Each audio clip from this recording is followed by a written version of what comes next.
आन्या ने सोचा था कि उसने अपनी ज़िंदगी का सबसे बुरा पल पीछे छोड़ दिया है, लेकिन इस कॉरिडोर के इस पार एक ऐसा दरवाज़ा था जो उसे वापस कभी बाहर जाने नहीं देने वाला।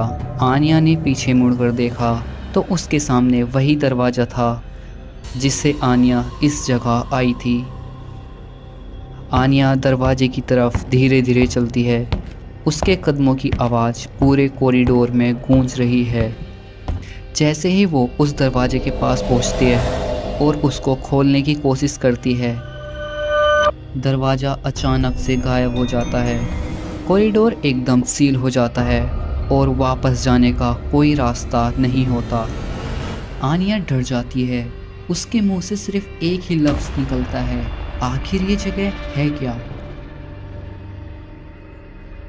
आन्या कॉरिडोर के अंदर जाती है और वो देखती है कॉरिडोर के दोनों तरफ बहुत सारे दरवाजे हैं, लेकिन सब बंद हैं और सभी एक जैसे हैं। आन्या ने कॉरिडोर में जितना ज़्यादा चलना शुरू किया, उतना ही कॉरिडोर और लंबा होता गया। जैसे उसके कदम उसे आगे ले जा ही नहीं रहे, जैसे कोई उसे एक ही जगह घुमा रहा हो। आन्या एक दरवाज़ा खोलने की कोशिश करती है, पर दरवाज़ा अपने आप खुल जाता है और अंदर से फुसफुसाहट की आवाज़ आती है, वापस मत जा। आन्या घबराकर पीछे हटती है और धीरे से बोलती है, मैं यहाँ फंस गई हूँ क्या? जितना आन्या आगे बढ़ती गई, उतने ही नए दरवाजे सामने आते गए और हर दरवाजे के पीछे एक नई उम्मीद। क्या पर वो सच में रास्ता था या एक धोखा?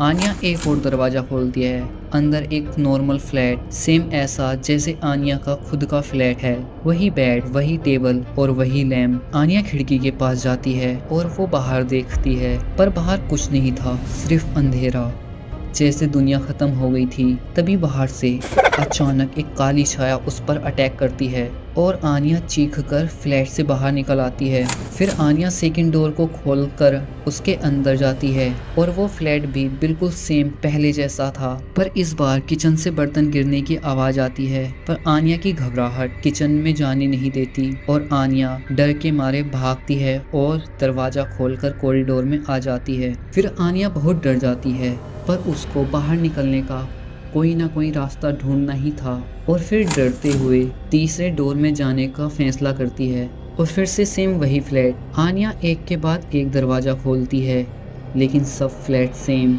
हर एक में एक छोटी सी अलग चीज़ डिस्टर्ब करती है। किसी में एक जगह कुर्सी हिल रही है अपने आप, और किसी में एक जगह दीवार पर लिखा है रन, और किसी में एक जगह खिड़की में उसका खुद का रिफ्लेक्शन, लेकिन एक अजीब स्माइल कर रहा है।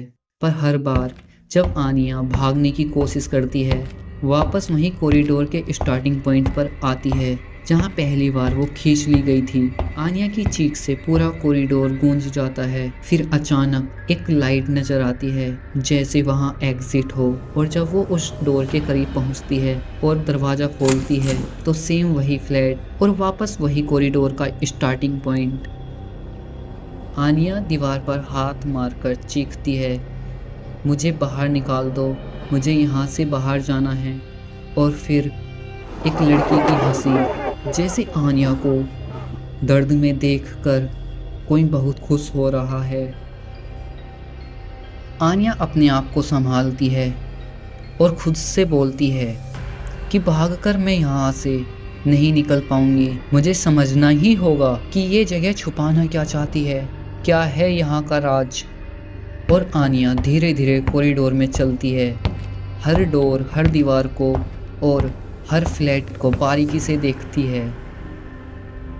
सभी फ्लैट को देखने के बाद आनिया नोटिस करती है कि उसके खुद के फ्लैट में एक पेंटिंग नहीं है और यहाँ पर हर एक फ्लैट में एक पेंटिंग है। जैसे ही आनिया उस पेंटिंग को ध्यान से देखती है तो वो नोटिस करती है कि पेंटिंग की आंखें उसको फॉलो करती हैं। पेंटिंग की खौफनाक आंखों को देखकर आनिया डर से पीछे हटती है, कोने में छिप जाती है।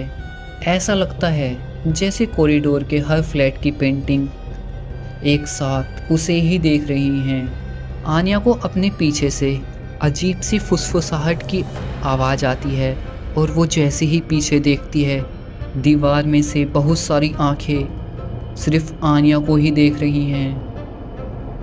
आन्या डर से कांप जाती है और बोलती है, नहीं, ये मुमकिन नहीं है। ये सब मेरे साथ ही क्यों हो रहा है? और उसके कान में अजीब सी आवाज़ आती है, तुम अलग चेहरा बनोगी। आन्या उस पेंटिंग के सामने खड़ी है और पेंटिंग को देख रही है।